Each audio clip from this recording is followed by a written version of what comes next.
Ayan. Actually, ito yung first time ko na magti-tripping ako ng clients. Papakita ko yung tree park.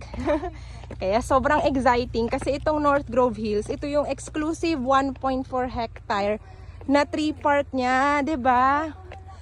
Kung marami kang alagang pets, kung may mga anak ka, magmamamasyal sila. So pet friendly din po pala talaga. Super. 'Di ba? Kang nakakatuwa nga kasi halos buo na rin tong tree park nila nung nakaraan, parang plano-plano lang po, siya.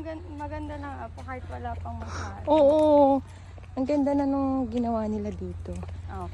Tapos ayan, sold out na yung mga nandoon na part. Sold out na. Ma'am, punta tayo. Ang ganda ng view dun. 'Di ba? May pagganyan. Oo. May pagganyan sila. Yan, 'di ba? Ang kanilang 1.4 hectare na tree park. Kaya pag nagdi-tripping dito, kasama na yung tree park tripping.